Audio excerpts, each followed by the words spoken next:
So the other day, a Christian asked me for advice on how to do apologetics when talking to atheists. Hey, I got an idea. Don't do that. Hello everyone, I'm Professor Plink. I respond to various theological and ideological questions and claims from a rationalistic and naturalistic approach in an effort to give and explain the opposite viewpoint and help to balance the conversation. Today we're going to be taking a look at a video from the YouTube channel Darwin to Jesus and its proprietor Daniel and his video on 6 apologetic hacks for how to interact with atheists online. I was driven to respond to this because I've been a bit more active on Twitter as of late. Yes, I said Twitter because I'm not calling it X. It's always going to be Twitter. We should not be giving in to the machinations of that psycho shitheel Elon, so it's Twitter now and forever. But anyway, I digress. I've been a bit more active over there lately, so go follow me on Twitter, and Daniel is relentless on that particular platform. Well, probably it's the result of the Twitter algorithm, because if you respond to a person's dumbass tweet once, everything that person does will then flood your feed until the end of time. Also, why did I wait until the platform became a gathering place for Nazi dipshits and Christian nationalists before I got active over there? Just my bad timing, I guess. But Daniel is constantly posting stuff aimed at maligning atheists. Literally all are insulting and derisive in nature. So when I found he had a YouTube channel where he'd recently made a video about how to interact with atheists online, well, first thing I did was fall over laughing, and then thought I had to see what he had to say on the matter as a top-tier Christian online troll.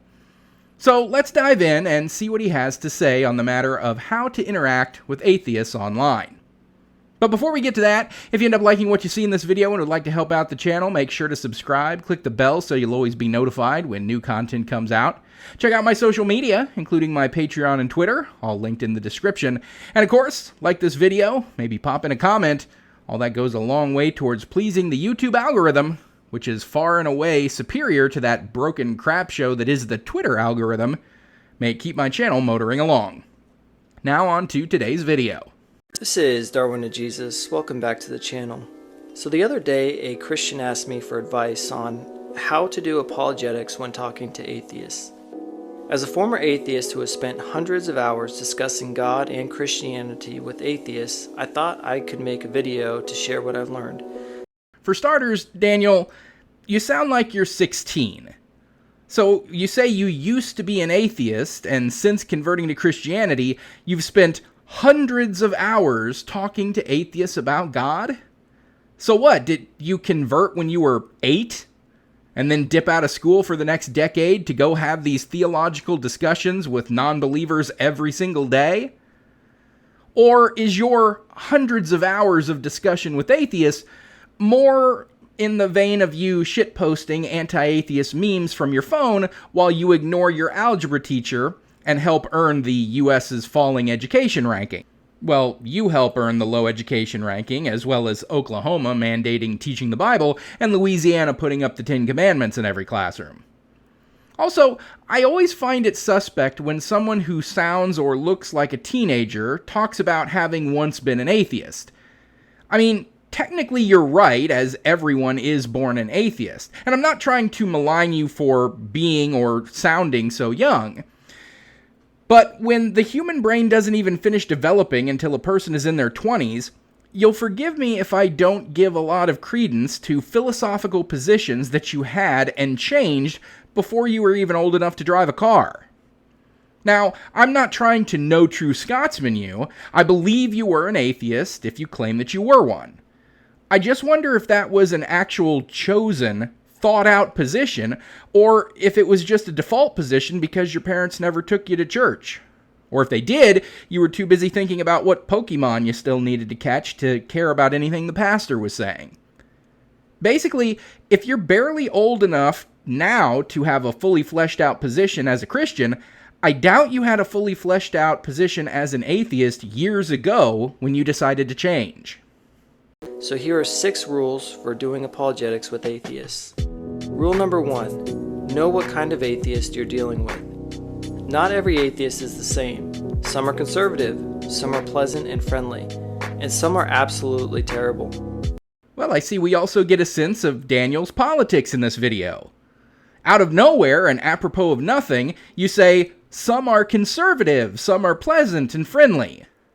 Why conservatives got brought up at all, I don't know, but to then categorize conservatives as pleasant and friendly is laughable.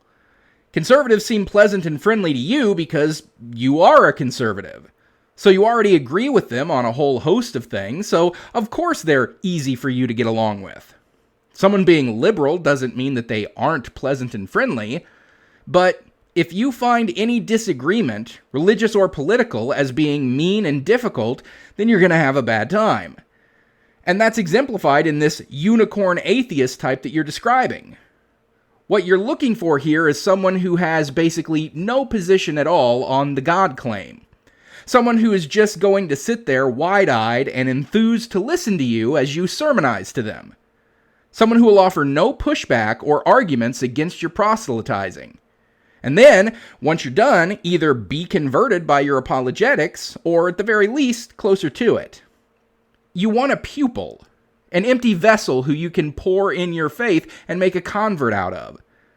You don't want someone who's actually going to give you genuine discourse on the matter of theology.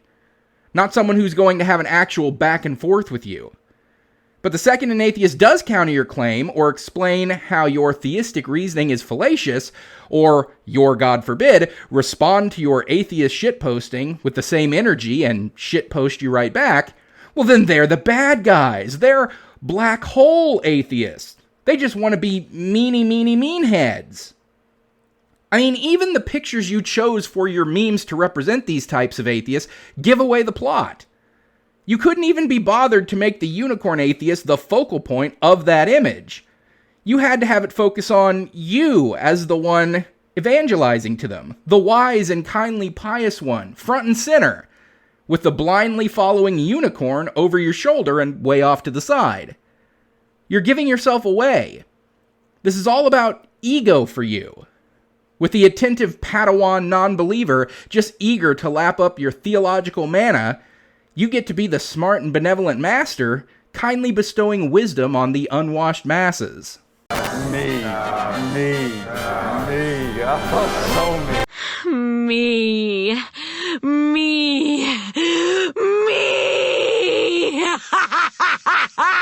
Rule number 2. Only engage with certain kinds of atheists.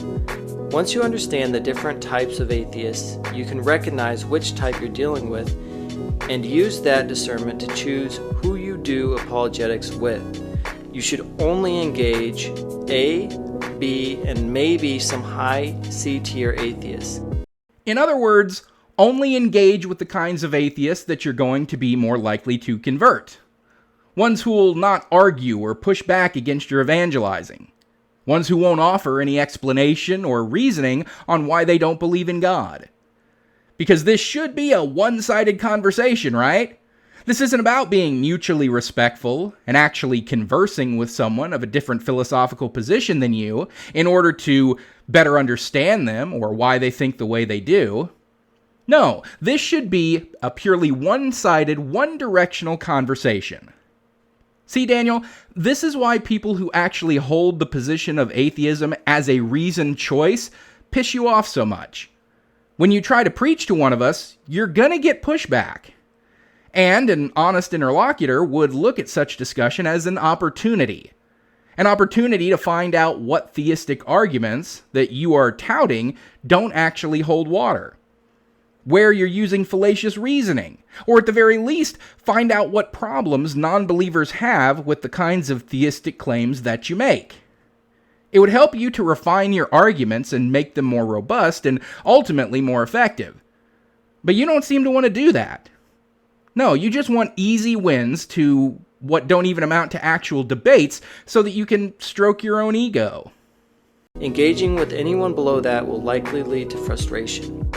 To identify the atheist not worth talking to, look for red flags like loaded questions, demands for proof, insults, reliance on rhetoric and sophistry, or attempts to control the conversation.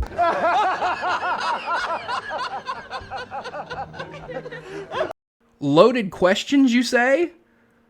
Loaded questions like, can you prove that? Is that a loaded question? Oops, violated the second rule you had there. How dare you ask for proof of my claims? Just accept it as fact.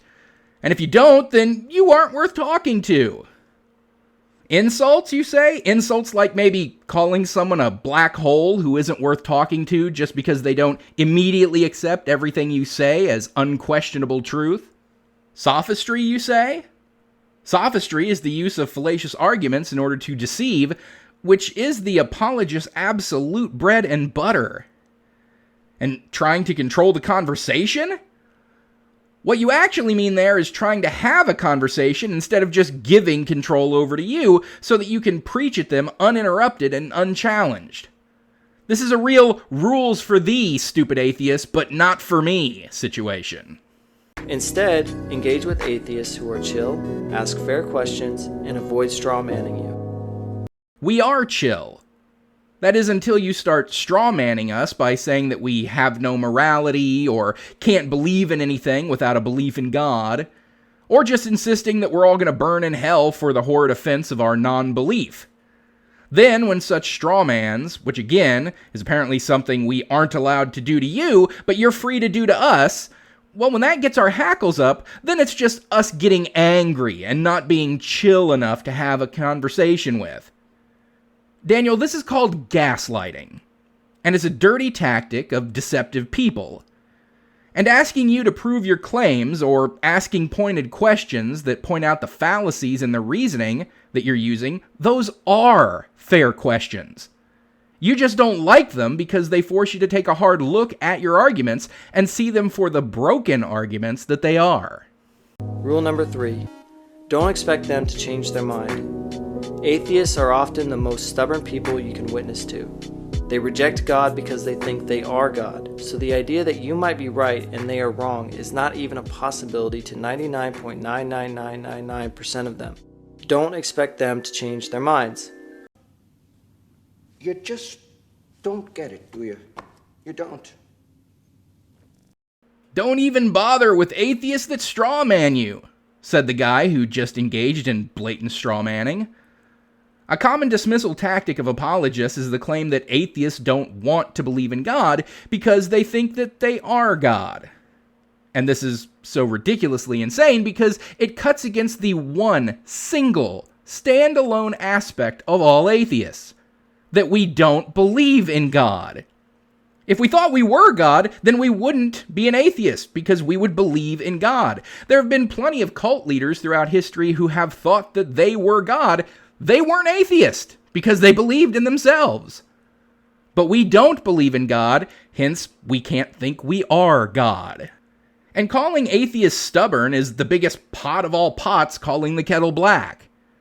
But, oh yeah, I forgot, you're allowed to be stubborn because you are the right ones, and you should be stubborn when you think you're correct, and it's the atheists who should easily and almost effortlessly slide into your way of thinking. And, as we've already established, should move to your way of thinking with no proof, because asking for proof is just being a black hole atheist.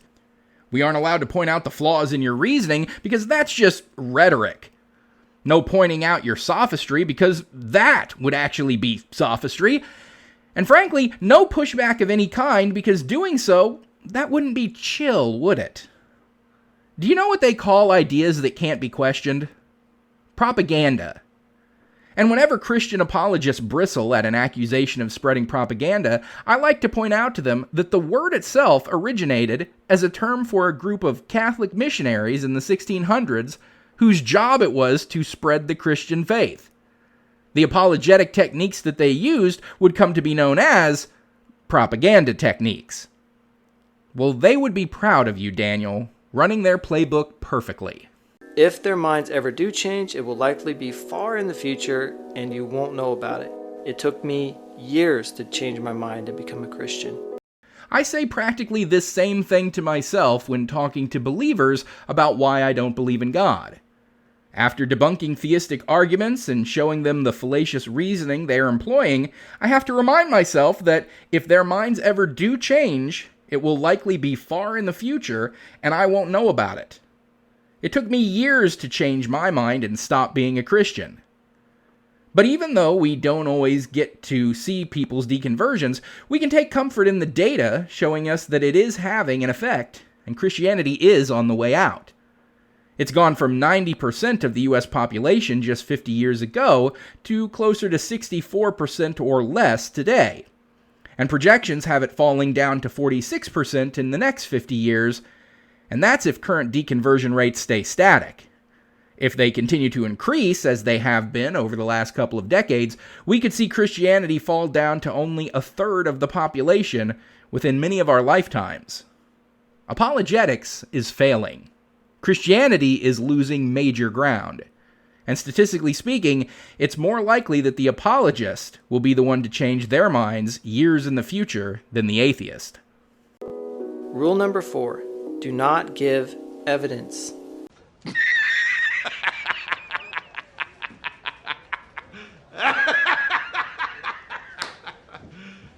You serious? Oh, I can't wait to hear this. This rule will surprise many Christians, but I mean it. Atheists don't care about evidence. They only ask for it to throw it back in your face and claim it's not evidence. Only give evidence to an atheist if they're your friend, you've established mutual respect, and you're in a private conversation. Once again, straw manning at its finest. Atheists don't want evidence. No. That's literally all that atheists want. There's no throwing of anything back in your face. If you could provide evidence that actually holds up to scrutiny, and that's key here, it has to hold up to challenges, you'd have a massive converts on your hands overnight. The only way we're throwing it back in your face is because many of us have been doing this for a long time, and we're fairly sure that you don't have any good evidence to offer. That doesn't mean that we aren't open to it, we're just used to apologists not being able to provide any. But when we ask for evidence and you offer the Bible, it isn't us being obstinate or hard-headed to point out to you that the Bible is not a valid or authoritative source. Any more than you think the Quran is a valid source to prove that Muhammad split the moon in half, which I'm willing to bet you don't believe happened. Subsequently, any evidence you try to offer that originates in the Bible is also invalid. So, claims of 500 people saw the risen Jesus, or Jesus healed countless sick and dying people, or how could the world be flooded and then repopulated from those on a single ark, if not by divine power? Well, none of that counts because it all comes from the same book of stories and fables and parables that is not a trustworthy historical text. Beyond that, everything else you offer as supposed evidence is nothing more than assuming things not in evidence and arguments from incredulity. How do you think we have free will without God?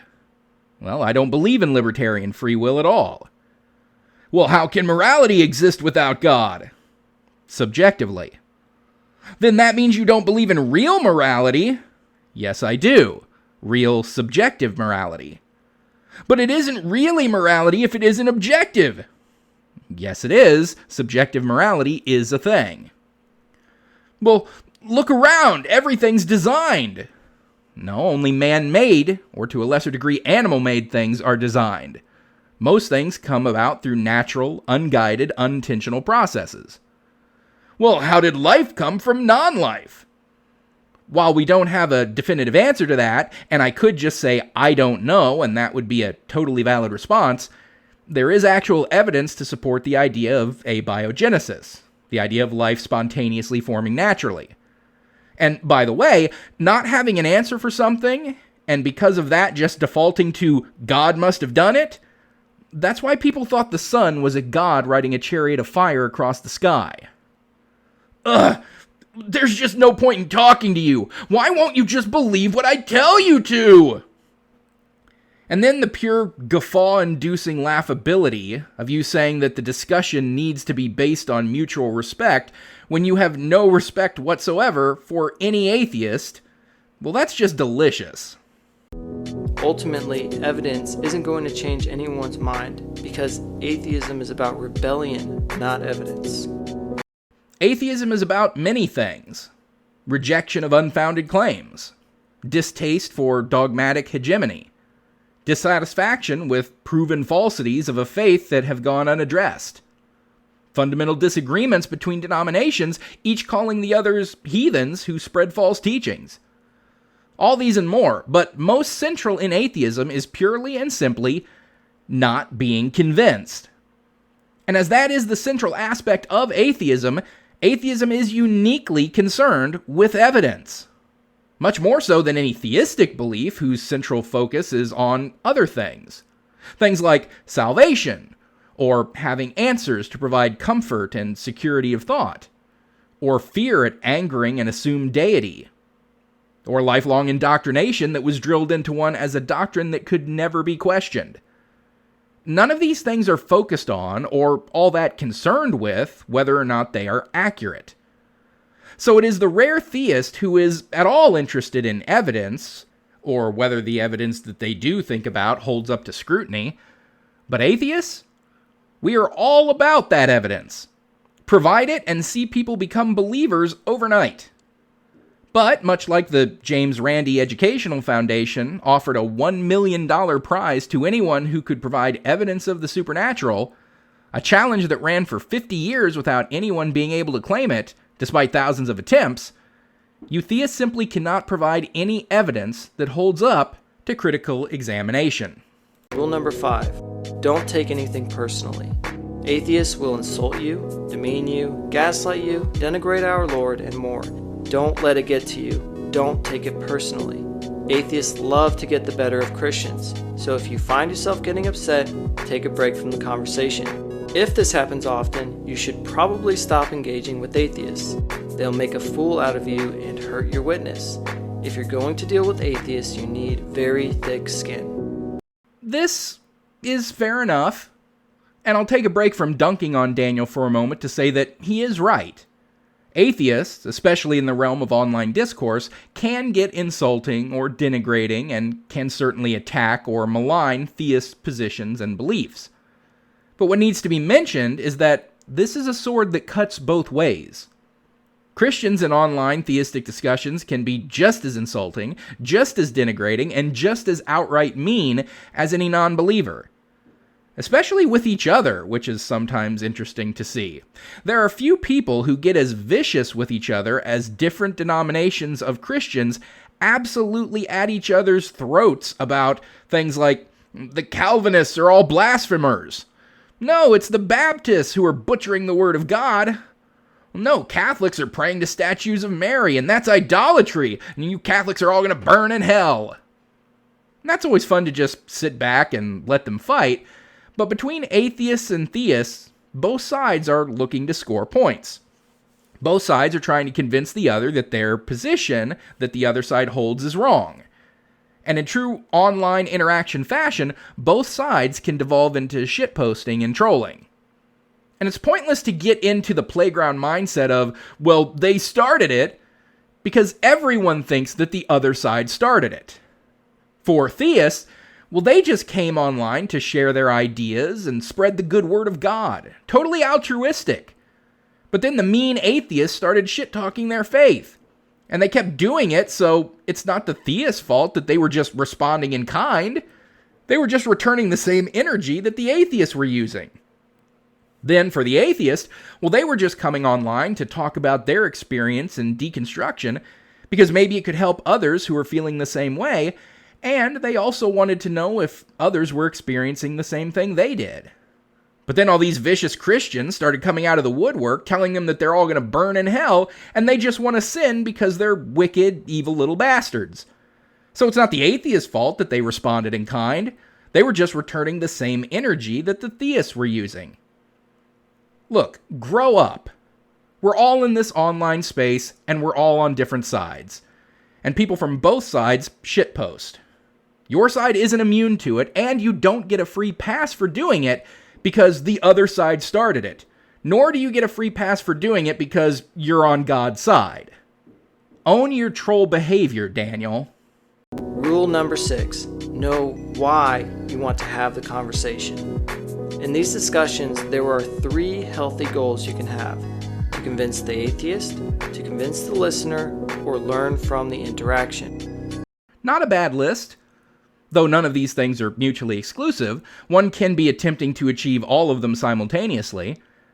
And I would say that that third option should always be of paramount importance, even if one or both of the other goals is also at play.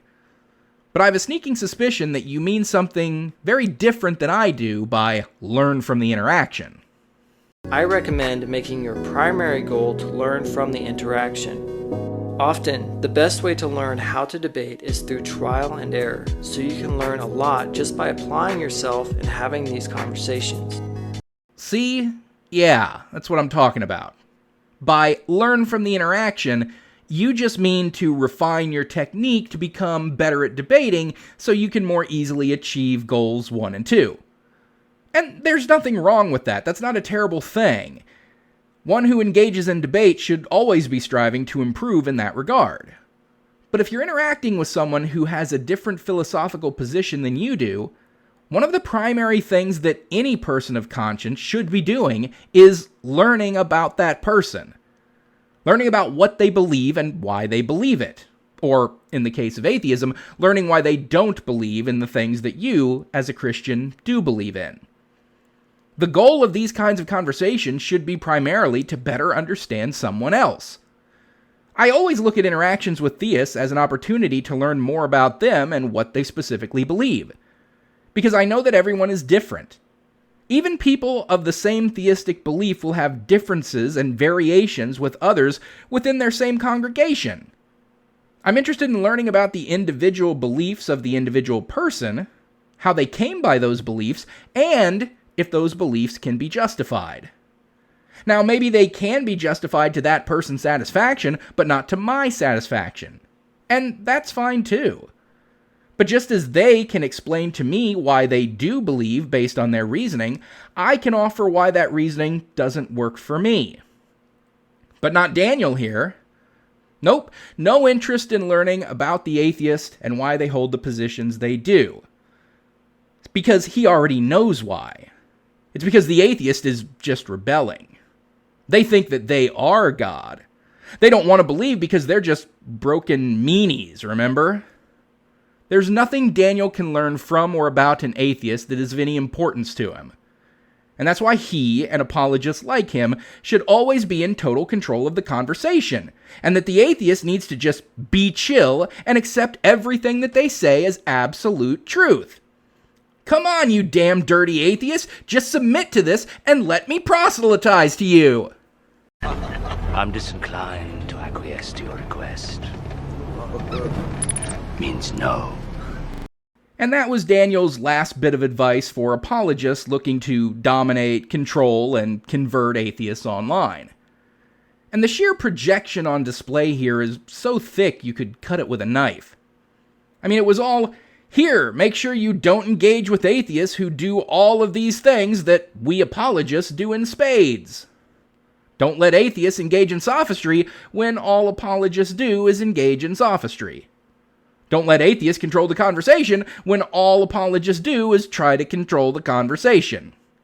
Don't let atheists ask loaded questions when all apologists ask loaded questions. But, you see, they're allowed to do it because they're on God's side. If atheists get mad or insulting or are stubborn and refuse to budge from their position, that's because they're just black holes, not worth talking to. But the apologists are allowed to do all of those things because they're on God's side. In order for them to be worth talking to, they need to be willing to learn about your faith and the gospel and really hear your witness. But apologists don't need to be open to listening to anything the atheists have to say because they're on God's side. They only need to learn how to better their own tactics of converting the heathens because they're on God's side. This entire video was one big amalgamation of tactics that Daniel won't accept from an atheist, even though he engages in all of them himself. In the end, it's perfectly clear what Daniel is looking for.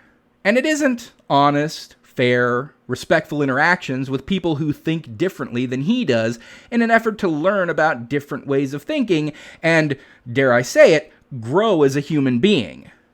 He wants blank slates who will anoint him as their spiritual superior and hang on his every word, convert on a dime, and give him glory and honor, something that Daniel should find blasphemous, so he can feel good about himself. Not because he won a convert for God, but for the sake of his own ego. If you want a real interaction with someone who thinks differently than you, take your own advice and grow a thicker skin. Real interactions will come with disagreements and people arguing for their position. Learn to deal with that. If all you're really looking for is a wide-eyed sycophant who will hang on your every word, get a puppy and leave us the hell alone. And so that is where we'll end things for today. So thanks for watching, everyone. Don't forget to like this video, comment, and subscribe so you'll always be notified when a new video comes out. Don't forget to check me out on Twitter and Patreon if you'd like to support my work directly. My Teespring if you want some Plinky merchandise, all that link below in the description. Special shout out to my most recent super thankers here on YouTube, Salvi Mike and Abyss. Until next time, I'm Professor Plink reminding you to keep striving for greater understanding. It's the best way to get wherever you want to go.